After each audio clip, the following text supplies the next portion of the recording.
very special day. Tell it to everyone along the way that this is a very special day.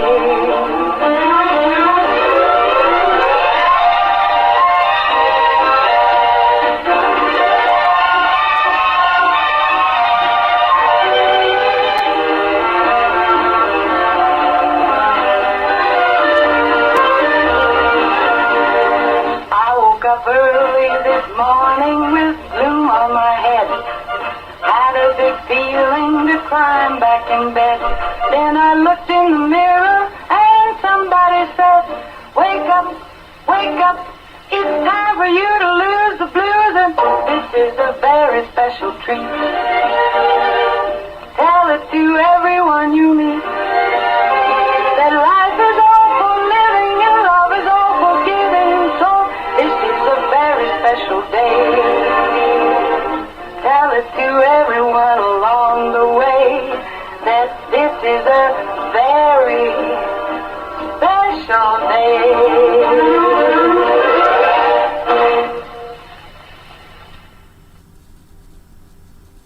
Good morning to you. What a terrific Thursday it is. That means my partners in crime, Celebrity Home Loans, is in the house. We have Dennis Baxter. Good morning, Dennis. Good morning. How's everybody doing today? Fantastic. Happy first day of December. Yes, Isn't absolutely. that crazy? This year's flew by. It just flew by. I know.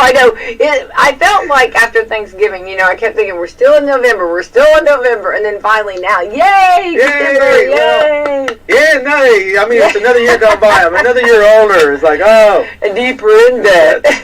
No, I'm out of debt. But. No, but you know the song, was it, you load 16 times, and what do you get? All right, let's thank our sponsors, Dennis. All right, good morning. So our sponsors, Meadowview Healthcare, Walmart, Salem Crossing, Hoosier Uplands, Celebrity Home Loans, Dr. Black's Eye Associates with Mindy, and Fox Perley Wealth Management. Yay, thank you to our great sponsors. Dennis, we are going to talk about Celebrity Home Loans and all the great things going on, but we are going to be talking with Elizabeth Wslm Martin, and she's going to be actually talking about a grant for women and families, and that they're going to be receiving, which is exciting news. So what a blessing for them, and yay for them. And, tis the season for giving, right? Absolutely. Yeah. Everybody ought to give. Everybody, there's people in need, and it shouldn't just be once a year. Right. But I think what hurts more than anything right now is there's so many scammers out there. Yes. You don't know who to believe. Oh, who really needs some 100%. help, Yeah. and who doesn't. Yeah. And Dennis, you're totally right about that. And they're so creative in their ways of doing things. Oh, and I'm talking about the scammers, and you don't know. And it's just like, so anytime you donate or do, check it out and make sure, we have Shop with a Cop this Saturday, and now that's a fantastic, wonderful, and that'll be Saturday morning, and then Sunday will be Cram the Cruiser, so if you want to get some canned items or some non-perishable food items, they'll be at JC Store and Walmart. They'll have different cars, and they're just going to put cruisers will be sitting there waiting. Yeah, ready to be crammed. All right, everybody go. Now, it seemed like last year they crammed like 8 or 10 of them. I mean, several cruisers, yeah. We have a very giving community. Well, yeah, and if everybody, so many people shop, just pick up a few, 3 or 4 extra items, $10, $15. Yeah. You won't even notice it. Exactly, yeah. So, and, you can't go wrong with that. So anyway, so that's going to be Sunday, so big weekend for giving for sure. All right, Dennis, since we've not talked to you lately, let's talk about your house real quick. So you're 2 weeks from move-in? Yes, that's our target right now. Yeah, so are you on schedule, actually? Because I thought you said you would be in before Christmas. Well, it's still not Christmas yet. No, I'm saying is that you 2 weeks will be before Christmas. Yeah, you will be. You're on schedule is what I'm trying to say. Yes and no. Some of the items were kind of behind where we wanted to be. Oh, okay. But it's, and then when you get done, there's so many little items, and they take so much time. So basically in 2 weeks we're going to stop. We'll have the flooring down, it'll be painted, cabinets will be in there. I'm still 6 weeks out to get my countertops, I come to find out. So we put the cabinets in Saturday. Well, they need 6 weeks to get my countertops. So that's going to be middle of January. I'm going to be in Florida. So we're not going to worry about trim yet. I mean, the little stuff, but it's not something that's going to keep us from moving in. Right. You know, we got heat and air in there. It's 90% painted. I got a good start on hardwood flooring, about 20% of that done. Carpet will be in there next week, so it's just wrapping up the little stuff. Everything on the outside is pretty well done. Beautiful. You know, it's just, we're on time, but we're not. I mean, it's good. And we kind of expected when we go to Florida that there would be some little stuff we would worry about when we come back next spring. Right. And that's what we'll do. So. Well, definitely. I mean, you've got time to work on it. It's not going anywhere, right? It'll be there when you get back. It'll be there when we get back, exactly. So, as far as like, because you built from scratch, you know what I mean? And you've been involved in it. You've done a lot of the work. So, as far as what's the I guess the part that was most surprising, as far as I guess the cost. Oh, cost. you didn't even hesitate. I wasn't even close. Yeah. Wasn't even close. Oh, really? We blew past the budget, and leftover money that we had scheduled for overruns just went past it like it was a green light. Just everything costs. Everything costs. Yeah. And you could check prices 6 months ago, and then you think you know about where you're at, and then you go get into it, and it's changed, or maybe you change your products a little bit. My wife asked me the other day, said, you know, this is a lot more than we planned on, and said, could we have cut down on cost? I said, yeah, we could have. You know, we could have skipped the stone and just put vinyl siding, would have been cheaper. We could have skipped the fireplace and the stone on the fireplace, and we could have put, you know, linoleum down on the floors instead of hardwood. I mean, you know, I could have went with a lot cheaper AC heat pump air unit, but I went with one of the better ones and one of the most efficient because I'm going to live in it for a long time. Mm-hmm. You know, we could have, I mean, there's a lot of stuff we could have done. You know, I could have put the cheapest siding I could find on it instead of the good stuff. But that shows, it looks it, you know. Put solid core doors in it, put steel front door and back doors on it. I could have went with hollow cores, which was been half the money. I put some Anderson windows in it.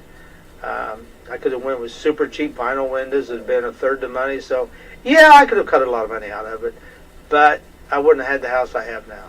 Right. You know, we put a lot of personal touches in it. And then when you do that stuff, it all costs.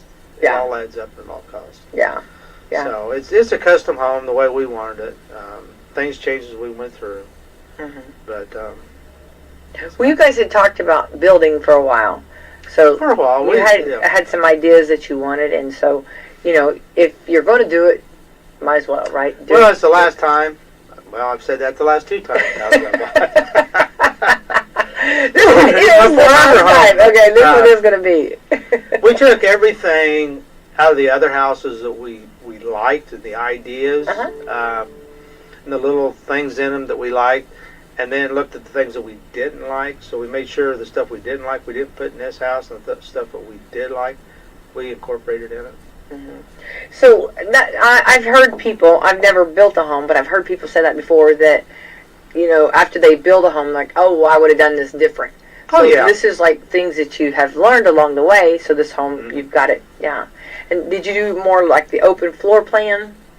Yes. The kitchen, living room, and dining room is all one open floor plan. Mm-hmm. And then to break it up, we put tray ceilings in the living room. That gives us a tray between the kitchen and dining room and the living room part. So it kind of, when you walk in through the hallway or in through one of the rooms, you can tell, okay, this part of this open room is the living room and this part is your kitchen dining room. Mm-hmm. So, yeah, we did that. I think that's very popular right now, right? It is. And then the house that we just sold, we had a back porch on it. It was, we screened it in. It was just an open porch to start with, and you know, we framed it in, put windows in it, and we liked it. But since it was an open porch up in the air, it was hard to heat and cool. When you got into the extreme of the weather, you really couldn't use it, but we loved it. This time I built one that's off the dining area, same way, and it's part of the house. It's made with part of the house. It's got the insulation, everything. I put a cathedral ceiling in it. I done my little touches. We first started with, we were putting in a sliding door. So we get working at it, and we're in there, and the framing's up, and we're kind of looking at it, and then we go, you know, that sliding door kind of kept it off and kind of kept it as a separate room, and you had to slide it and go around the dining room table, get in there. Let's just do French doors. Let's change it to French doors, so we just open them both up and have it open when the family's in there and the kids are doing that and all. And so then as time went along, and we had it drywalled and all, and we're in there working, and it's just so wide open. There's no door. There's no nothing there. It's like, okay, we're not putting any door in there, and we left it open. Oh, okay. So as time goes along, when you do this, you make changes. Sure. You look at stuff and you make changes. Right. And back to the question, you know, we built it. We're almost done. Is there things I do different? Yeah, there's still a few things I do different, but I'm very happy with what I got. I'm very satisfied with what I got. That's wonderful. And yeah, and changes they're still happening as we finish this little stuff up. You know, you go pick collars. Oh. So, and then that's the thing. It's like what works with what, and you're trying to, you know. And we had, so we had the little pieces of siding and had the different collars, and we saw one down the road, about 10 miles down the road, in a little subdivision, which is a new division we've been driving to as we go to court, and looking at houses and how they trimmed them out, and trying to get ideas. We found one that had a siding that we really liked. It was kind of a medium brown. Okay. And so the lumber yard, their contractor guy that comes down to the contractors and helps them, we said, okay, this house at this address, that's the siding we want. And did you go look at it? Tell us what. So he did. He went and looked at it, and he come back, and he's got the collar things, little tab of pieces. He says, this is the collar. All right, so we ordered it. So, of course, it's not a stock item that they keep in their warehouse. So we had to order it, and it did take long. They had it in pretty quick. So it gets delivered, and it's trying to rain, and the weather's changing really bad. Yeah. You know, we got to get this thing on there, and we open up the first box and go, this is a lot darker than we were thinking it was going to be. And it's like, all right, it matches, it all works, and we went up and on. So, yeah, the siding's a little darker than we wanted, but you saw the picture. Yeah, it's beautiful, absolutely gorgeous, yeah. So, yeah, things happen as you go along, and it's like, that's not really the way I envisioned it, or that's not the color I was thinking of, but it works. You know, I'm not going to send it back and wait 2 or 3 more weeks and this kind of stuff. Right. So, well, I think with like you're building a new home, and I know a lot of people that have done remodeling and changes on the regular home, and I think the open floor plan. I think you go back years ago, and there was a lot of walls put up. A lot of I guess, and I wonder if now a lot of people are doing away with the walls, and I wonder if that's something that will come back. I wonder if that's a trend, or if it'll come back where people kind of like that division of, maybe having the kitchen where it's not open to everyone. You know what I mean? I wonder if that's going to be if something like maybe 10 years down the road or 15 years down the road, it'll see a little difference, you think? Or is that, open concept's been around for a long time. 60s, 70s, you had all the walls. Somewhere between them and the 90s, that stuff kind of went away and went more. So I think it'll stay more open concept. Well, the cool thing about that is everybody can be involved. Everybody can be involved. The person in the kitchen, can also be a part of whatever's going on in the living room or the dining room or, in that area, too. Yeah, 2 houses ago. Not houses, not here. The house was that way. You had a wall between the kitchen, dining room, and the living room. And if you were in the kitchen, you were separated from those in the living room, and vice versa, and conversations. The last house, when we just sold, it was the open room, very similar to what we got now. And yes, you're right, because everybody can be involved all the time. So I think, as a general rule, that's going to stay somewhat popular. Barn dominiums is getting to be really popular. Explain what that is. That is, it's a house made to look like a barn, but the structure is really conventional construction. So you got a footers and a footer wall. And it's kind of like a slab home, only with a super big garage, bigger than the house end of it. And it's got all metal siding on it and stuff like that. They're doing a lot of real open concept with that. I think what they're going to find, when you go into a building that has metal siding on it and concrete floors, it echoes really bad. Really bad. We got a new restaurant here in town. It seems like it's 10 times louder. than every place else you go in, and it's because there's nothing acoustical to absorb the sound, so it's bouncing off that concrete floor and off them metal walls inside of it. I think you're going to find the barn dominiums is just going to be a fad. I mean, they are beautiful. They're some nice designs. And some of them are putting short walls in and not going all the way to the ceiling because there's big cathedral ceilings inside these buildings, make them look humongous. And I think people are going to realize over time that sound's going to travel enough. They're not going to like that as well. Just I think they're beautiful. Yeah, that's exactly what you get. Supper's ready. So, yeah. You know. Well, it's really interesting, and of course, with the taller ceilings too, that's much more to heat too, right? It is. Yeah. We put 9-foot ceilings in this house. Okay. I'm in 9 foot instead of 8. Contractor, everybody's yelling at me, wanting to go 8 foot, and then put your tray ceiling in your truss. You can have the trusses made for it, and it's like, no, I'd rather go the other way. Let's put 9-foot ceilings in it, and then that'll let me drop my tray ceilings down. Okay. Because I wanted that ceiling split between the kitchen and the living room and some other things. And I kind of like the little bit taller ceilings. My daughter in Florida, she's got 10-foot ceilings in hers, and I think that's a little too much. I know some other people's got 10 foots. 10 foot is really popular right now down in the bigger homes, so it is what it is. Right. It is And well, I think as far as doing that, or if anybody has done any shopping, it's amazing how much things have gone in price. I mean, if you just anything you buy, inflation has just really jumped ahead, hasn't it? I mean, it has. It really has. So somebody I was talking to the other day, and he's got a couple of kids, and he was talking about he goes to the grocery store, and he spends $400 a week on groceries. I about choked. I thought, there ain't no way in the heck I would spend $400 in groceries. And he was talking about stuff go up, and I just kind of bit my tongue before I said the wrong thing and aggravated him because I'm thinking, okay, we spend about $100 a week, just the two of us.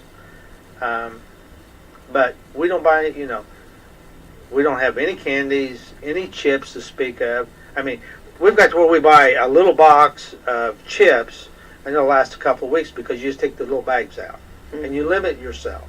Otherwise, I'd open a bag of chips up, and I'd sit there and eat the whole bag, watch the TV. Oh, yeah. And, and people get that. But then chips are $3, $4, $5, $6 a piece. Oh, yeah. Definitely, yeah. And when you add all that stuff up, and I see people push carts that's got Cokes hanging off the whole rail on all three sides of them, and maybe a couple more underneath. It's like, okay, you just spent $100 on Cokes.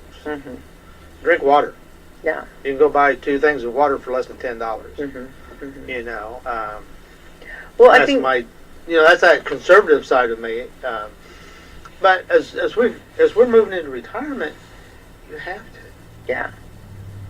Change things just a little bit. Well, last time we had spoke, it was it's been a little while ago. I mean, it's on the radio I'm talking about. Yeah. Last time we spoke on the radio, and you had predicted, and I'm talking about months back in the summer, you had started talking about that we were going to be hitting some inflation and peaking and stuff.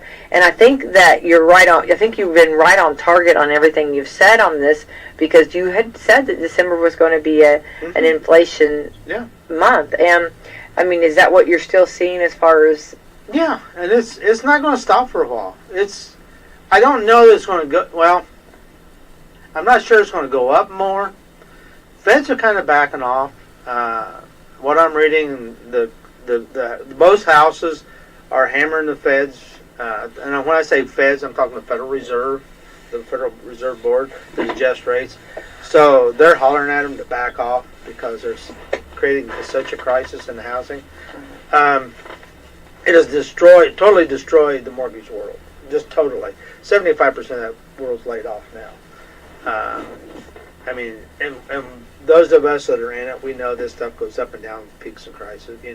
Rates have went up, so people quit buying. The lower end can't buy now. They'll come back down. When they do, we'll have a mass flood of refinances. You better get your phone. Yeah, absolutely. All right, we'll come back and we'll put a pin in that and come back to that, because I do believe by phone I do have Elizabeth Wessels Martin. Good morning, Elizabeth. Hello? Good morning. Hi, this is Elizabeth. Elizabeth? Yes. Hi, good morning. Of course, this is Becky you're speaking with, and I have Dennis in the studio with me also. Good morning. Wonderful. Hi, Dennis. How you doing today? I am well. Awesome. Oh, but good. Yeah, that's the way we are too. Well, Elizabeth, we appreciate your call, and we want to talk a little bit about the Louisville, the Center for the Women's and Families, and you've received a huge donation. So let's talk about this a little bit. Absolutely. Happy to. All right. So tell us a little bit about yourself, about the center, and tell us about the donation and everything. The $2.5 million.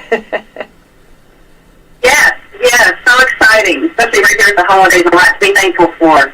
Yes, I'm Elizabeth Wslm. I'm President and Chief Empowerment Officer. That's what the CEO stands for. The E is empowerment, because that's what we do as we work and advocate with survivors of domestic, intimate partner violence and sexual violence. We are the city's designated service provider for survivors and families of domestic and intimate partner violence and sexual violence. We're over 102 years old. We've been doing this work.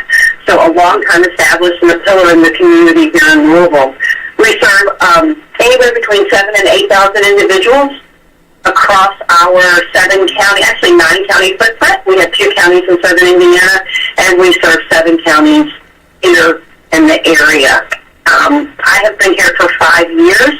However, I'm a longtime resident of Louisville. I'm a longtime social worker, so I've been in this work for a very, very long time. We are so excited and incredibly thankful to the Family One Fund for selecting the Center for Women and Families to receive this incredible grant. The work that we're going to be able to do with it is really impactful. And the city and all of the counties that we serve really needs us to be able to expand our services.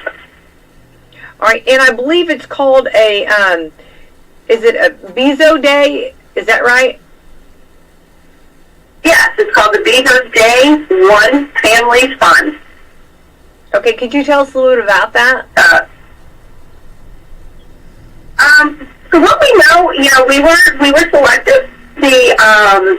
An individual from the fund reached out to us, sent us the information, and encouraged us to apply. Of course, when we first saw it, like a lot of times you're thinking, wait a minute, what is this? Jeff Bezos?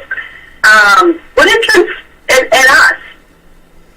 And we absolutely said, yeah, let's do this. Let's apply for it and see if we qualify and can get this money. And we did. And so when we received the call, the notice that we had received it, we were just ecstatic. And I know that they have issued gifts totaling $123.45 million to over 40 organizations around the country. Wow. It's an independent advisory board of expertise working in the area of housing justice, advancing racial equity, and helping programs employ resources to effectively assist families out of homelessness. And Louisville definitely has a problem with homelessness. One of the things that we know is that domestic intimate partner violence is the number one reason that women are homeless. Our name is the Center for Women and Families. We do serve men. We serve anyone. We do primarily serve women, especially since that's the number one reason that they are homeless in this area. So $2.5 million. What are your plans with this? Well, so a couple of things. One, the center, unfortunately, like a lot of nonprofits in our area, has received a lot of cuts. We've had cuts in our federal funding and cuts in our local funding.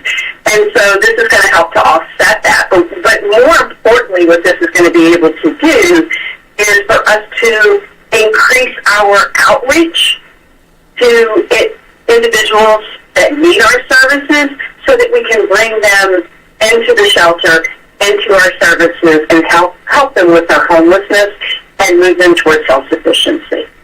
But definitely helps to expand our footprint out in the community so we can help those who are living under bridges, living in camps, living in their cars. You can't move to any type of self-sufficiency if you don't have a home. If you think about it, You don't have an alarm clock because you don't have electricity. You can't take a shower because you don't have water. All the things that many of us who have that wonderful right of having a home, individuals don't. And again, domestic violence is oftentimes the leading cause for this. Well, and we talk about that often, not even having an address. If they did apply for a job, you have to, put an address down, and not even having an address, makes it difficult to even get a job. Absolutely. Absolutely. And we serve families.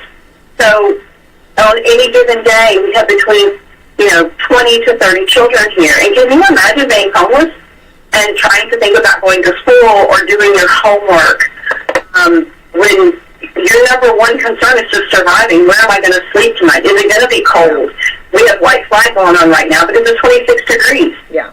Where am I going to take a shower? I don't want to go to school with dirty clothes. Kids are going to make fun of me. So all the things that children need to have that are basic rights to moving towards self-sufficiency and independence and being who you want to be when you grow up. Right. Well, Elizabeth, what a blessing. Now, how do you do referrals, or how would a family come to you, I guess? Well, they come to us in a couple of different ways. They sometimes seek us out on their own. They recognize, that they are in a violent situation. Maybe they've already been a victim of physical abuse, and obviously are fleeing for their lives. That's how a number of people come to us. They also come to us through our local police department here, Louisville Metro Police Department, because they've made a call 911 to dispatch because they are being physically assaulted or their life is being threatened. They also come to us through the courts, judges, attorneys, our county attorney office, friends and family. I have a number of people who reach out to me personally and say, hey, I've got this friend or I've got this family member. I've become aware of the situation. Can you help? So it really is a variety of different ways, which we love. We want more and more people to be talking about domestic violence and the impact that it is having. Right. The holidays is a perfect time as people are gathering. They're going to see a lot more of behaviors between couples that we hope that they will identify and reach out to the victim to say, hey, let's talk about what's going on. I don't want something bad to happen to you. Right. Love that. Well, Elizabeth, congratulations. I think that's fantastic. And $2.5 million, we just talked about the economy. It'll go quick. And of Yes, course, it will. Yes, it will. Like everybody else, we have experienced the economy, but we also know that our survivors have as well. It will go fast, but it will be used extremely thoughtfully. We're planning to invest it to be able to stretch it as far as we can. I love that. What a blessing. Well, keep up the great work. Thank you so much for sharing the story. If anyone wants more information, if anybody wants any information with the center, they can go to thecenteronline.org. That is our website, but we're also on Facebook, Instagram, and Twitter. They can also call our 24/7 crisis line at 502-581-7200, and an advocate will be happy to answer the phone and give you information. Or if you know somebody who is in a domestic intimate partner violence situation, please reach out and just start the conversation. The first thing we're going to do is safety plan, because safety is our number one priority. I love that.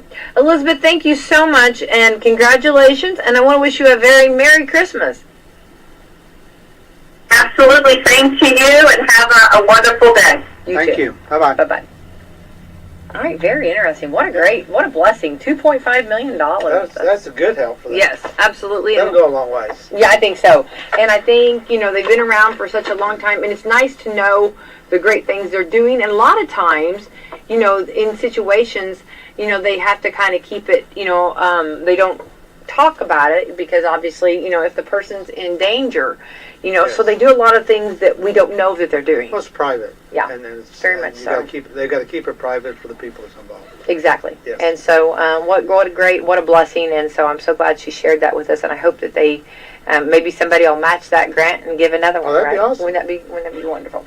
All right, we were talking though, Dennis. I appreciate you sharing about. I wanted an update on your homing in your house, and it sounds like it's right on schedule. But we were talking about the economy, and we were talking about.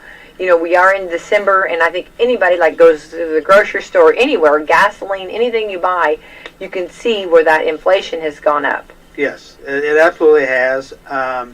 The world's got an effect on it. Even the whole world's, running into it. I don't see it backing off for a while.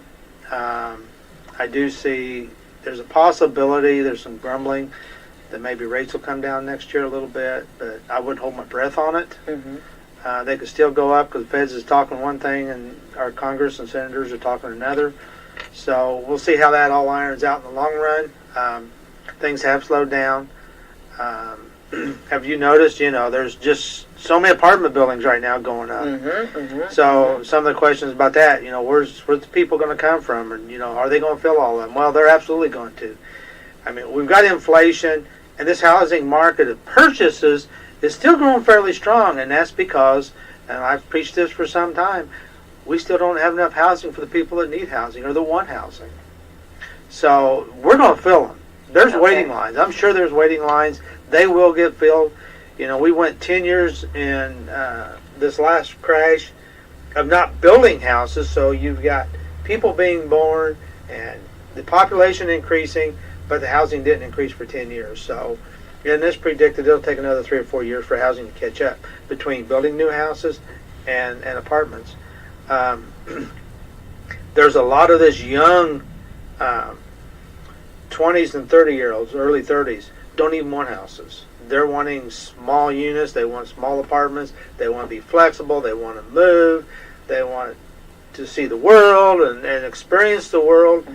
So, like the cell phones, they can carry it with them. They would almost carry their apartments with them. So, yeah, I see, mm-hmm. The flexibility of apartments is going to be good for those. I see they're going to fill up. There's a big demand for them. I haven't seen a slowdown on them at all. Haven't heard any scuttlebutt of them setting vacant. In fact, every day, almost every day, somebody calls in the office if we have a house for rent. Well, mm-hmm. No, we don't rent houses. We have to get mortgages. But if I knew, I've got a whole list of people that, I had a call yesterday, somebody scrambling trying to find an apartment or something. I got to make some phone calls for them today. But we need the housing. Yeah. Their kids are living with parents. See it all the time. And we've always seen some of that. But some of them are getting ready to fly. As they start settling down, a couple, and then start having kids, then it kind of goes from an apartment to a house. There's more of that transfer over. So the hard part is we need houses under 200,000, and it's hard to build anything for less than 200,000 right now. So that's a big void. 150,000, we can sell a crap load of them. We can finance a crap load of them if we can get them. But it doesn't seem like that's feasible to build. Mm-hmm. Mm-hmm. I went through that just getting the framework of my foundation and the framework framed out. I flew past that mark a long time ago. Because they're green lights. Oh my God! It hurts. Yeah, everything. I picked up 6 boards the other day to use for trim, and they were nothing special. They were 1x6s and 1x8s, and it was $100. Ooh, yeah. It goes quick. $15-$16 a piece of board, and you start putting a couple thousand boards in there, and yeah. Yeah, it adds up. So go back to, right now I think kind of what we're seeing is probably they like what they like about the apartment lifestyle, so to speak. They don't have to do the yard keep up. They don't have the fencing. Years ago, let's go back, you always thought the American dream, if you will, was the white picket fence and maybe the home or whatever. I don't think that's the dream anymore, do you? I'm not saying that there's not some that do. But a lot of them do like that lifestyle where they don't have to have that responsibility of keeping up the yard or doing that, and then they can go and do more, maybe more experiences, that's more travel, more experiences. Yeah. Like you said, taking their apartment if they can on their back and going. Yes, exactly. They don't want to like you say, they don't want to spend the time to do the yard maintenance and the upkeep on it. They want somebody else to do that. Yeah. They just want to be able to come and go and go to the events and the, your little, well, the little things that go on in town and around the country. You could almost go do something different every weekend if you just look on the internet enough. You can find places. There's always festivals. Always something going. All kinds of stuff like that. We're used to. You didn't have that. You didn't have all that going on. And just like I've talked about before, the hotels. When they were building the hotels for the future, they built smaller rooms and more visiting downstairs, like more of your lounging area. Right. Because now these generations that we're seeing now, like, do not spend as much time in their room. They down there at the lounge or lounging and right. More visiting. About socializing. Yeah, socializing. And a lot of the hotels have become social centers. Yeah. So to speak. Yeah. They have all these ballrooms and big rooms, and used to be they had one or maybe two, and now they got 8, 10 of them. Yeah. So they fill the hotel up with events going on. Yeah. And then, like, some of them have, like, lounges, like, just couches and big chairs and stuff for people to just sit around, whereas years ago they didn't do that. So, I mean, you can tell a difference in changing. Okay, so let's go back. Another question then. Okay, so if we went through a period of not building, why was that not on the radar? Why did we do that? I guess you're talking maybe, you said 10 years ago or so maybe, that they really weren't building apartments or housing units. And what was the reason for that? If you go back to, the early 2000s, as we approach into 6, 7, and 8, they talk about 8 being the crash. And in our world, we saw it start in 2006, late 2006, because we started seeing lenders going belly up, closing doors. 2007 was a big rush, and by the time 2008, the end of the election, and the next, Obama coming in, it was in full-blown explosion.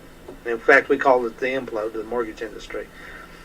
And that was caused because we had too many houses.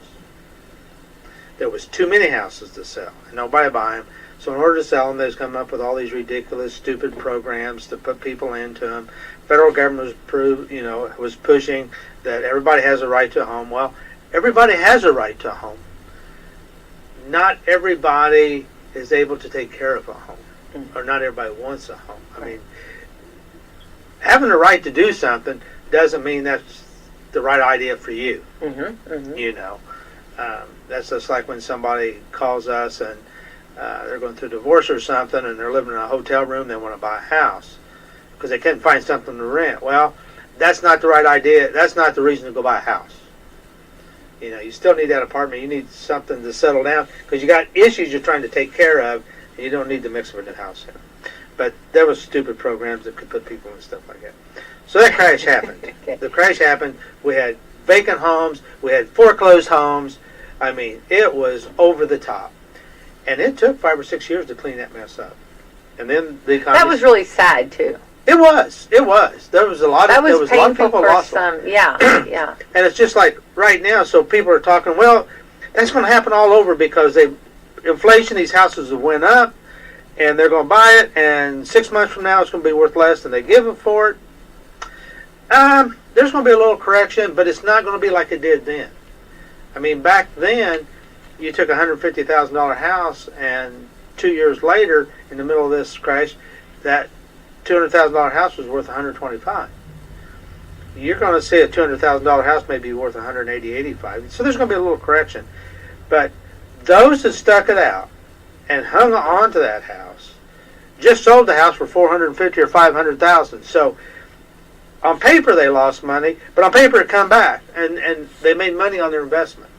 When you talk about housing and investments versus rent makes you very flexible to move around.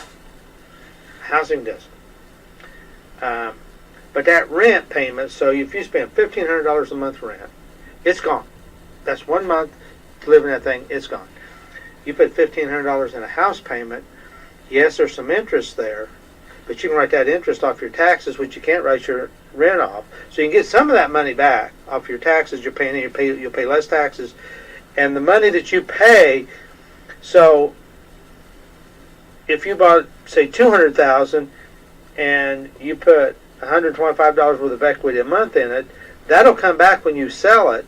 Plus, that $125 or that 5%, or say you put 5% down, your the appreciation is on $200,000, not that $5,000 or $10,000 you put down. So sometimes it's almost, you could have almost put the money in a retirement fund and come out about the same at the end, but that makes your house rent cheap. You lived in it for nothing because you got all your money back. Now, granted, it's not like you can throw it in some investments and in 1 year make 50% on your money. I mean, that's always going to be, if you understand the world and can hit the right numbers, that can happen. But that housing's steady. So it may be a correction now. Don't panic on it. It's just like your 401ks. Don't go draw your money out, pay taxes on it, and then wait for it to get better and put it back in because you just really lost. Mm-hmm. Leave it in there and write it out. Write it out over the long time. The people that it hurts is those that are trying to retire on that money. That's the ones that's getting hurt. But if you got time to, you got another 10 or 15 years, just let it ride. Let your house ride. It will come back. It's just a matter of time because we don't have enough houses. That's the hard part for people to understand. There's not enough houses. That's the reason all these apartments are being built, because there's not enough housing. Mm-hmm. But at the same time, we got a younger group of people that is not as excited about buying a house as more permanent fixture in their younger years until they get a little bit older. Mm-hmm. So give it a little bit of time. But it's going to take another 4 or 5 years to correct itself because it took 10 years to do the flip. And then after we got set up and didn't build anything, then we really didn't build anything when we should have been building some stuff. Right. Because everybody was, everybody got burnt. Everybody got their fingers burnt in the fire when the crash happened because they had all these builders, had all these houses and all these projects, and they didn't pay attention. And, man, they were smoking down the road full bore, and they got caught with a bunch of houses, and they lost some money. So it took them a while to ramp back up. They were very cautious. Now a lot of them have throw the brakes on. Right. They're making sure they got good, solid, sold houses before they build, instead of putting 10 houses under construction because they know in 6 months when they get done with them they can sell them. Mm-hmm. Now that's not quite the option. Right. So they've kind of wheeled it in a little bit. Right. And so with the apartments, there is enough population though to fill. I mean, if you go through Clarksville or Jeffersonville, or you travel around, you will see an unreal amount of apartments being built. It's everywhere. Yeah. So it's just being caught up from maybe what should have been. Yeah, if we'd have been doing steady, but nothing. This country doesn't do anything steady and consistent. It's feast or famine. In this country, it's just feast or famine. Everybody wants. Somebody figures out how to make a little bit of money, and everybody jumps on the boat and tries to make the money, and then all of a sudden it goes the other way. I'm getting choked over here. Yeah. It's true, the American way, though, right? Oh, it is. It was just like a few years ago. Marijuana, not marijuana, but hemp. Okay. The product. So TBD oils have got it really popular, and the medicines and how it helps the human. So in Indiana they opened it up, in Kentucky they opened it up, a lot of the states around the country opened up the production of it and the growing of it, made it legal as long as you kept it under certain levels. Now, if you didn't do your crop correctly, it could get over the top, too much THC in it, and then you had to destroy it because it got too close to the marijuana side of it.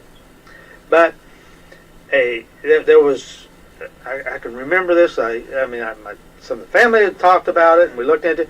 So they were talking about when this thing legalized, you can make $20,000 an acre. Oh, $40,000. Wow. So everybody jumped on the bandwagon, put out these great big crops, but there was nobody to produce them. There was no processing centers. They were trying to build a few, but they got the fruit in front of the fruit basket. The basket wasn't made, and it totally crashed. That whole market crashed, big time. And it's just now starting, and that's been 3 years now. But I was looking into it some this summer and just kind of seeing what happened to it out of curiosity. And it had totally crashed. It went from making, $20,000, $30,000, $40,000 an acre to $300 an acre. In fact, corn and beans was more profitable. Oh. You can get rid of it. So, it's that feast or famine. Everybody jumped on the bandwagon. Right, and then they tanked the industry. They just tanked it. Right. And it's under a lot of adjustments. But, we see that, Cars, trucks. Now you can't buy a car, truck. I mean, they're all behind because of the computer chip industry and all that kind of industry. So did we ever get the chips taken care of? Are we still? I think we're still behind. I wondered. I thought so. I didn't know. I don't see the car lots overly stocked. I see more there, but not like they were. Now going back to the you were talking about the hemp acreage. Would that compare to tobacco then? Now, I mean, what we're thinking of is that. I mean, I don't quite understand. Because I guess like tobacco, I mean, was a good income for some too. I mean, like I don't know how much the acreage cost would be, but I mean. It is. I don't know what they make off of it, but I do know the tobacco growers and those boys been doing. Those families still do it pretty heavy. Yeah. But it's heavily. It has been heavily controlled and monitored for years. So, if you had a farm, you had a certain allotment. Like a tenth of an acre or a half an acre, and you could sell it to other farmers or transfer it over. But it was highly controlled and regulated how much could be grown a year. Right. Because of doing the same thing. Yeah. And that could come around to him. I mean, that's a good. I just wondered if that was going to be similar to that. I haven't heard any scuttlebutt about that, but that's a good possibility. I mean, sometimes it's like, let supply and demand take care of itself. It'll always heal itself. You may have some extremes, but we got extremes now, so what makes a difference? Right. And going back to the building the apartments and building some housing and stuff, do we have to have them in compliance now too? I mean, we've learned a lot more regulations, right? That you think is that in like housing and making sure there's firewalls, making sure there's that is so highly regulated. Yes, on the apartments it is. Housing not so much. Big cities, big politician groups. They got their fingers in everything, and they control the housing and the markets and the inspections. And then you come out here in the country, and us good old boys is like, do what you want. It's your life, It's your property, and it's the mentality. You get into the big crowds and the big governments; they want their fingers in everything and control everything because somebody got their feelings hurt. I shouldn't go there, but but there's just, I mean, but I'm saying, like, I guess in housing regulations and stuff, there's so much that. Like probably cost so much more to make or to build these because of the regulations and making them, If I just go south of here, across the county lines, I still wouldn't be half done. And it would have cost me probably 20% more just to meet their guidelines and regulations in the next county because the government's got all their fingers in it. And they're controlling all this, Up here, it's like, you know how to build a house, And I've had to do my due diligence, get my permits, and go through everything. Right. But we had conversations of this and that, and how to do it, and what's going on, and what's the state, and you have the responsibility to do it correctly, and then they'll come out and check it. I mean, but it's not overboard. It's not ridiculously overboard. Yeah. Well, I think they try to work with everybody. Try to and if there's something not in compliance or something not right, fix it and they'll come back. And they're more than happy to help you. And they're more than happy to give you information. You just have to ask the questions. Yeah, exactly. You go down there and man, it's like, I don't know what it's like. It's a nightmare. Well, and I guess it's a good thing then, having apartments built for families that need apartments, and it sounds like it's going to be a good thing, I think. Well, and that was scuttlebutt 4 or 5 years ago about some apartments being built here in town because of the demand of it. And there was a not a survey, but an engineering firm come in here and done an analysis, and it was come back that for what they could get for rent, for what the cost was, it wasn't feasible, and the project dropped. But I don't think anybody expected it to happen. What happened now, because now the rents went up to the point they would be getting done with them, and the feasibility study would have been wrong, and there was more than enough income around here and more than enough rent to pay for them. So that people around here are going down south because they got to have someplace to live. Sure. Well, I know, like you were talking about, people calling your office looking for houses to rent. I know they call Swap Shop too, looking for houses to rent. So there's definitely a need. There's definitely a need. And this county needs a set of apartments. Needs another set. We talk about that, if they don't have a home or someone to live with, it's very difficult. And when we spoke with Elizabeth there, like to get a job, when they go to fill out a job application, you have to have a a residence. You have to give an address, of some kind, and that makes it very difficult for people. Well, so I got a phone call the other day. So the young gentleman's out of school and he's working. He's got a good job, just hasn't been there very long. He's typical out of school, a couple of years, kind of bouncing around jobs till he finds something that meets his personality. I mean, that's not too unusual for you to settle down. And he's having to take care of his mom. Her health is really bad, and they live in a really bad dump. And they're trying to get out of it. But he can qualify for an apartment. And they tell him that. But everybody has to have a background check that's living in there. And he wants to bring his mom with him. And because of her credit and so forth and her back history, they won't rent to him because she's going to be there. No. And it's a catch-22, and he doesn't have any rental history yet, and he's trying to get started. Yeah. So he's caught in this world of, I've got credit, but I don't have any rent history, and I need to take care of my mom, and hers is crap. Yeah. So now because of that, it's creating another problem. And he's at, how do I solve that? I didn't have an answer for him because I don't know. I don't work in that world. Right. So I don't know. And my thing was, well, you just need to start beating on every single apartment complex there is down there in New Albany, Jeff, and everybody. And just because the first 5 tell you no, you don't stop until you find something. Yeah. And be honest with them and tell them what you need. And somebody somewhere will give you a chance. Yeah. But you're going to have to find that person, and you're going to have to roll your sleeves up and work. Right. That is true. That is true. So, yeah, it's more than just, Well, I think it is I think a lot of the housing too, they have a lot of waiting list.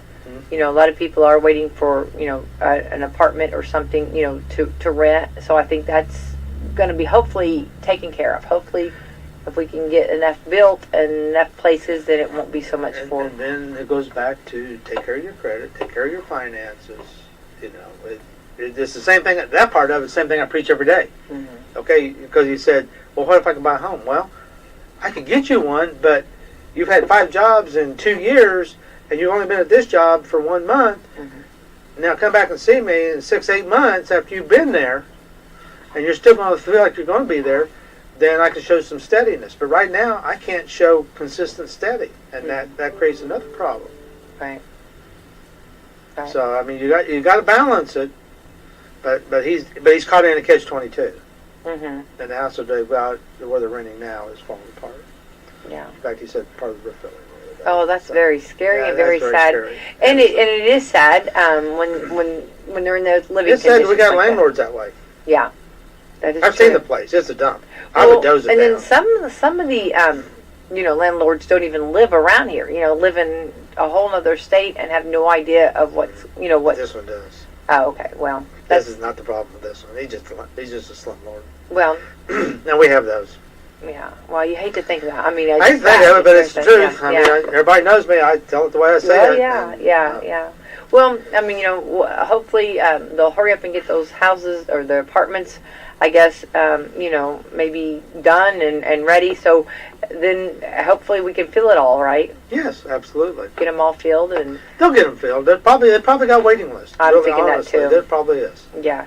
But it was just amazing, and when you see all that, you're like, oh yay! So that's a good thing and definitely a needed thing. Yeah. Progress is growing. Jeffersonville and all over that whole area is growing big time. Yeah. Subdivision is growing. I know Floyd County, there's not hardly any ground left. The builders have pretty much built all that's available. So they're going over in Clark, over around Jeffersonville in that area. With the new bridge that went in and all that whole area over there has boomed up the last few years. It's amazing. You go over there and go into Jeffersonville from that end, and it's like, it's a whole new town right in there. Yeah. And 5 years ago, there was nothing but empty farms and fields. Yeah, you're right. It's a big difference. Yeah, for sure. So they opened that bridge up and it went boom. Everybody likes to travel that new bridge, right? Yeah. Something like that. I'm just amazed, and I was like, I wondered if anybody else had noticed it. And I guess it's a good thing. I did not know that we were, I knew we had some that needed housing, but I didn't realize that we were in that much of a demand. So what a blessing. And it's kind of, I guess, which I like people, and I like to actually understand, and I think it's very interesting to watch people and their changes, how they're changing maybe from that apartment, would rather have the apartment lifestyle than a home life, a housing lifestyle, or, even let's talk about your double wides or those are so nice too. And I have those picked up, I wonder, like on sales on that. Oh, they're over a year behind on delivery. Okay. Oh, yeah. When things got better, yeah, they went through the roof years ago. They've been running hard. And the price of those, when you get down with it, because, we even looked into it before we built this. I built some state code mods, and when I got running the numbers, I didn't want to wait a year to get it, and I was going to end up about the same price. So it's like, and I had a good friend that does framing and all, and I talked to him, and, well, I could help you here in about 6 weeks. And it's like, oh, you can? Okay. I'm closing on my house here in about 4 weeks. I could have the foundation in. 6 weeks will work just fine for me. You can start on it, and I'll be ready for you. And so we jumped in and done it, and yeah, it's been a living nightmare this fall. It's a living nightmare. No, I don't know how somebody can do 5 or 6 of them at a time. I don't know.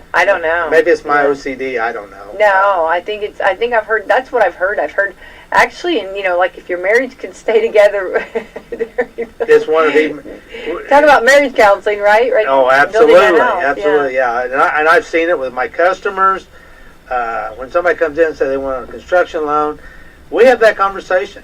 It is in the top 5 most stressful things you do in your life. It goes with marriages, divorces, and deaths in the family. Mm-hmm. And then new construction homes. They're all right there. And when you look it up, it's in there as one of the most stressful. Yeah. But yeah, because you're doing something, you have limited control.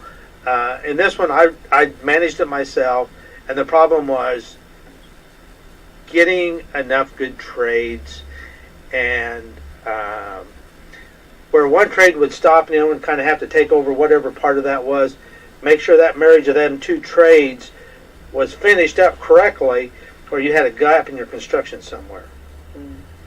And that was a never-ending battle, changing it. We were getting ready to tile. Well, my contractor's doing the tile in the house. We're putting in the bathrooms all tiled. The plumber been in there a long time ago. He'd been in there 6-8 weeks ago, and I put the shower pan in. And so the tile guy, he puts the hardy board around, and we're looking at it, and I go, "Is your hardy tile level?" He goes, "Yeah, it's level. The pan's not level." And I go, "What are you talking about?" And we get down there and clean the dirt out of the pan and grab some levels, him and I, and we realize it leans an inch deep to the back side. It's going to miss the drain and run clear to the back side of it. So it's like, why did the plumber miss this? He's more than, I thought pretty highly of the plumber. Well, we all make mistakes. We all make mistakes. So him and I got looking at that, and it's like, pulled the hardy board back off of it. I paid him to pull his hardy board back off after I just paid him to put it on there, and then we unbolted the pan, unhooked the drain out of the pan, wrestled that sucker out of there, figured out how to level it all up, and put it back in and fixed it ourselves, because by the time I called the plumber, and it takes him a week to get there, and then a couple of days to fix it, it was just easier for him and I, to just take the day and just fix it and go on. Yeah. But you had to keep, somebody has to keep an eye on that all the time. See, that's you need an advocate, don't you? Like somebody has to, if you can't be there yourself, you need somebody to be an advocate just to make sure that things like that, and I've seen so much of that. And guys putting the siding on, I seen this big gap. I said, "Why did you do that?" He goes, "Well, mine's level, the other one's not." "No, why did you do that? Why did you not say something?" Mm-hmm. "Well, it's not my place." "Yeah, it is. You're putting your siding on, and there's a problem there." Mm-hmm. That's the problem with a lot of people. They don't want to speak up and say, "This is wrong. I can't put mine on because this is wrong." Luckily, my tile guy said, "This is wrong," and he spoke up, and we fixed it. Mm-hmm. But people don't, and then they would go ahead and he would side the house and leave it that way. And then I'd come back mad at him and say, you're going to rip that siding off on you and fix it because, and he's arguing, well, no, because that was wrong. Well, you shouldn't have put it, you should have stopped. Exactly. Take some responsibility. Oh, there you go. Wonderful, wonderful. Dennis, time went by so fast. Oh, my goodness. Crazy. We're on to the first day of December, so this is 24 shopping days till Christmas. And for you woodcutters out there, 24 chopping days till Christmas. So chop away or shop away. So whichever the case be, exciting. It's the most wonderful time of the year, Dennis. Absolutely. And when you get actually in that home and have a beautiful fire built, you'll feel like it's a wonderful absolutely. time. It's all worth it. Yeah, definitely. It's going to be fantastic. All right, let's thank our sponsors, Dennis Baxter. All right, our coffee club sponsors are Middleview Healthcare, Walmart, Salem Crossing, Hoosier Upland, Mindy at Dr. Black's Eye Associates, Fox Burley Wealth Management, and Celebrity Home Loans. We are equal lender, opportunity lender. Go to www.celebrityhomeloans.com for our website. You can also go to the NMLSconsumeraccess.org website and look up our NMLS number, 227-765, Equal Housing Lender. Show that we are a legal lender. We are on the square. We got the yellow sign. We're there Monday through Friday from 9 to 5. Yay. If you need to meet after hours, give us a call and schedule an appointment, and we'll help you. All right, Celebrity Home Loans, you guys are rock stars. Keep up the good work. And Dennis, have a Merry Christmas. You too. Thanks. Bye-bye.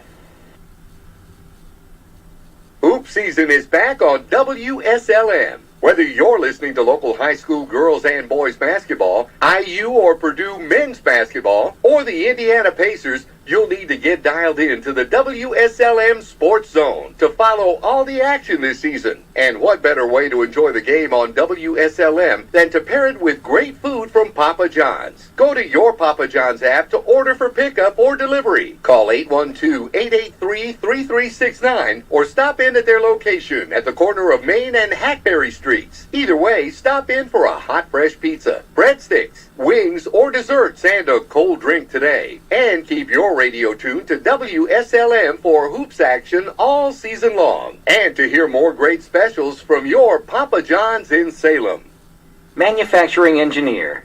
Actively participate in the development of new products, product improvements, and assist in the resolution of technical manufacturing problems for a major producer of sintered metal components. Employer GKN Sinter Metals LLC. Location Salem, Indiana. Domestic travel required.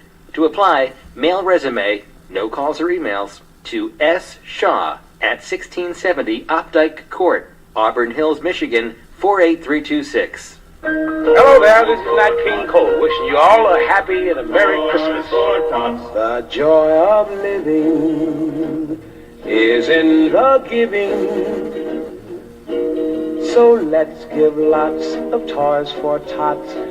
Since 1947, the United States Marine Corps has been helping Santa fill his sleigh, making happier holidays for deserving children right in your community. Go to toysfortots.org and learn how you can make a difference. Your Salem JC store is getting you in the holiday spirit with these great digital deals from now till November the 29th. Get select varieties of 22-inch fresh holiday wreaths for only $9.99 with digital coupon. You'll also find a large selection of fresh Christmas trees just in. And now through December the 16th, get 4 times fuel points when you buy your gift cards at your JC store, or get 4 times fuel points when you shop at JC store on Fridays using your special digital coupon. Other digital deals this week include Kroger milk half gallon for just 99 cents, Kroger Deluxe ice cream, fruit bars or ice cream sandwiches for only $1.99, and red, white, and black seedless grapes, just 99 cents a pound.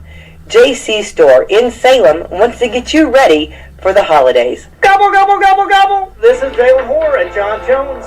Turkey season is here. Now you have the opportunity to not only stuff your belly, but stuff your pockets. Right now at John Jones, we are looking to buy your car. We are always looking to pick up some new inventory, especially as we come upon the busiest time of the year. And for you men out there, and maybe even some women, I know that you may be participating in No Shave November, but not us here at John Jones, because we are constantly shaving down our prices to give you the biggest savings possible. Check out our inventory online at johnjonesautogroup.com or give us a call at 877-473-5546 And again, I'm Jalen Hoare at John Jones Salem, and remember, you see so many because they paid so little.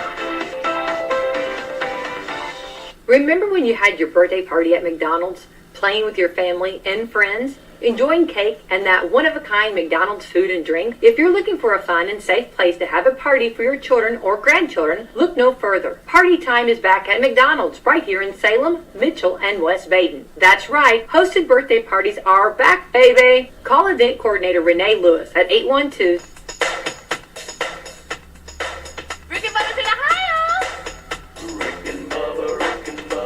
Pass the gravy, please. Rick and Bubba. Ooh, it brings me to my knees. 6 minutes past the hour of the Rick and Bubba Show. Gift 1 in the 12 working days of Christmas will happen today. It's going to happen at some point. So be paying attention. Find a way to get the live show today. And because gift number 1 might as well go to you, right? Yeah. Speedy, the real Greg Burgess is back. Helmsy, Eddie Van Adler, all here. And put your hands together and welcome back for a brand new hour. There's Bill Bubba Bussey. Rick, glad to be here, and thank all of you for being part of the Rick and Bubba experience. Yeah. But Greg, what do you got? I see your hands up well, over there. I was off yesterday. Okay. So Helmsy's leaving. Oh, that's correct. How about that? Hey, I'm going to miss him, man. Nearly punched you a minute ago, and now that's going to happen. Why didn't you tell me before you told everybody else? That's a pretty big announcement. I actually made the announcement knowing you wouldn't be here. Golly. So he's out. Yeah, Greg, don't miss you, I didn't want to have to put up with this. Greg, that's why I did it yesterday. Don't miss you. He planned. We'll go have a beer before you leave. He planned you not being here, Drake. He got to give There us. was another topic. He got a heartfelt speech. Yeah. And it didn't get interrupted. Oh, okay. Yeah. Oh, I wish I'd have been in for that. Well, you remember the last time he was giving a heartfelt speech, you cut him off. I did, but I just heard somebody tell me, said, so Helmsy's leaving. I said, I didn't know that. That's not true. Not leaving. Everybody, I am not Bon leaving. voyage. Hey, I know many Thanks of you for the memory. Many of you wished I would. Okay, got it. But I'm not going anywhere right now. It's been an honor. Congratulations. Yep, you done it. Hey, heck of a job, kid. At least you ain't got to get up so early.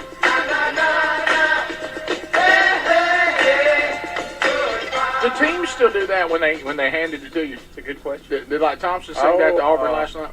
Probably not allowed to, the way we're so weak. No, you're right. They probably banned. God, I used to love that. You know, I knew the Helms thing had got out of control when Don Juan texted me and was asking about it. I had 2 resumes. Oh yeah, I had to. I've actually had some.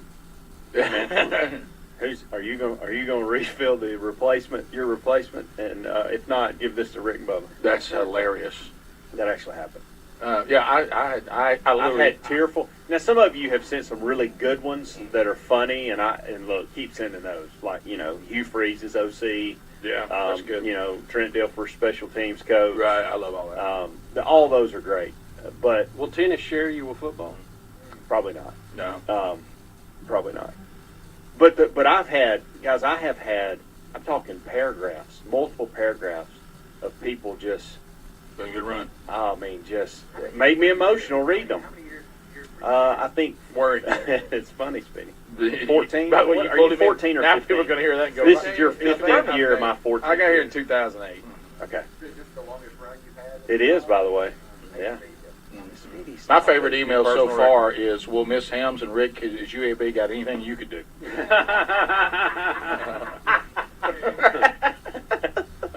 Nah. Well, I used to love when I you will did that, say Dennis. this, and you know this. Years ago, we had brought up a suggestion to a major university that they let us do basically what the Manning brothers are doing now for their football broadcast on a separate channel, and then let the affiliates pick, do they want the serious one or they want us goofing off.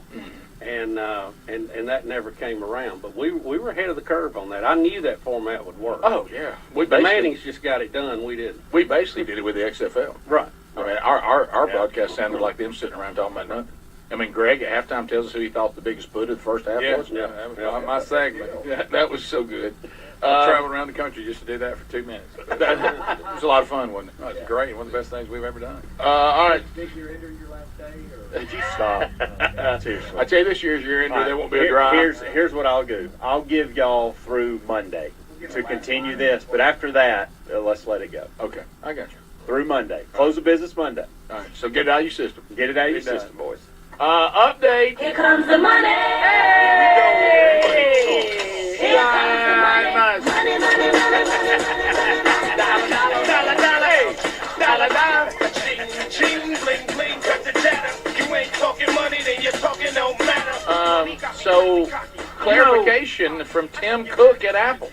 Well, Rick, we had published reports out over the past 2 weeks that Apple had threatened to pull the Twitter from their the Twitter app from their app store, and it was beginning to heat up a little bit. And I think this is a great example. Elon Musk called up Tim Cook and said, "I want to come sit down and talk to you, and let's get to the bottom of this." So Elon went out and got a tour of Apple from Tim Cook. Tim Cook said after the meeting that Apple never considered removing the Twitter app, that was just false reporting. I mean, that tells you right there. We have it from, we have part of the, one of the posts from Elon Musk. There it is, see it right there. He's saying he's thanking Tim Cook for showing him around, and I got some. Got some audio on it? I'm up over here. I don't know whether it does or not. Yeah, and so there they are. Is that Apple's headquarters? Yeah, they're in that big round circle, that big donut. I got you. Now, it's not true that he and Tim Cook are dating now. That's no, not that true. is not correct. Boy. Okay, right. Yeah, right. And we've actually got audio, too. I don't know if y'all know this or not, but John Maxwell actually joined them for this. And so Speedy's got a little audio for that. Yeah. You didn't know Speedy does John Maxwell? I heard John Maxwell earlier, and that doesn't sound. No. But did you hear Speedy doing Yeah, John I Maxwell did. before It he sounds came on like there? Speedy doing Charles Barkley. Well, he does a man of 1,000 voices, Greg. He does. All he does is change octaves. So let's be clear. Tim Cook, CEO at Apple, says whatever this thing that we were going to take Twitter out of the Apple Store incorrect. That's what he said. That's the fake world we live in. It's You just we're say living in a fake anything, world. and That's it's ridiculous. People feed these stories out, and everybody is so gullible now. Oh my goodness! No, shoot, ready, aim. Before you know it, we got them pulling that. Do y'all think this is the truth, or do you think that Apple saw the backlash and said we didn't do that? Well, I think there's so much fake world out there online. There's so much bad reporting online. Yeah. Or in the media in general. I think they did the right thing, and they got face to face and talked about it.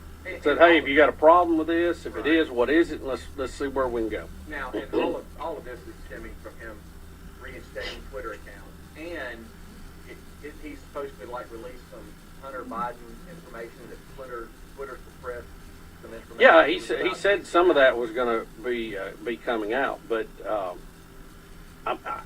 if they release suppressed information in an attempt to get things cleared up, get in the name of free speech, and to get more credibility back for their platform, I don't see where Apple would be worried about that. Exactly. I mean, you hate to go, "Hey, none of your beeswax," right? You know. Well, and I will say this on the other thing you guys are saying, and what you're saying, Bubba. And I want everybody in the audience to hear this, because I want you to know this is going to be true in 9 out of 10 cases, by the way. If you want me to get it, I'll try 8, but I won't go lower than 8. So many times in your personal life, you have things going on right now that you're upset about, that if you would just simply call the person and get them to clarify what you heard, you'll find out that most every time, there'll be some exceptions, sometimes they go, "Yeah, that's exactly what I said," and that's exactly what. But most of the time, I have found that the version that you heard, that you've gotten upset about, involving somebody else, is incorrect. And when the person says, "No, that's not what I said," or "That's not what happened. What happened was this, this, and this," and then I said that. Oh, I didn't know that. And what we do is we let some third party tell us that so and so did or said, fourth or fifth or let me sixth. tell you what they think. And then you don't ever call them, and you don't ever say, "Look, let's have a conversation about this," and you don't confront it and clear the air, and you spend a lot of time mad, and you spend a lot of time upset, and you don't even have the information right. If we had more people that would just reach out to each other when there's conflict and say, "Now let's talk through this, and let's see exactly what happened," most of the time what you think somebody thinks of you, what you think somebody's motivation is, what you think somebody said, what you think's going on, usually is incorrect. Well, they handled it the right way. They communicated. And you'll get the clearest picture if you'll simply talk to the other party. Yeah, I think this is a good example to solve a lot of problems. And let's face it, as Americans, we need Tim Cook and his products, and we need Elon and his products to get along. The world needs them to get along. Yeah, so remember, if you're trashing either one of these now with the wrong information, you need to correct that. 15 minutes past, more Rick and Bubba coming up right after this. Rick and Bubba, Rick and Bubba. The holidays are right around the corner, and I'm ready. You know why? Because we use HelloFresh. HelloFresh delivers delicious recipes and more right to the door. So you can skip that extra grocery store trip, take a break from meal planning, and enjoy this special time of the year. HelloFresh always has something new to try with over 35 chef-crafted seasonal recipes each week. Sign up today for 70% off plus free shipping with the code BUBBA at HelloFresh.com/Bubba. The code is BUBBA at HelloFresh.com/Bubba, or go to RickandBubba.com under sponsors. Have you tried the innovative Helix Sleep mattress yet? Well, we love it, and they're offering you a special holiday discount right now. Helix offers customized mattresses that fit your sleep needs because they know everyone's unique. If you need a new mattress, go to HelixSleep.com/Bubba, take the quiz, order the mattress that you're matched to, and the mattress comes right to your door, shipped for free. For a limited time, Helix is offering up to $450 off all mattress orders for our listeners at HelixSleep.com/Bubba. Prices on just about everything are still rising, but thanks to CarShield, you don't have to worry about how much it will cost to fix your car when it breaks down. CarShield offers protection plans for around $100 a month that cover more parts than ever before. Every protection plan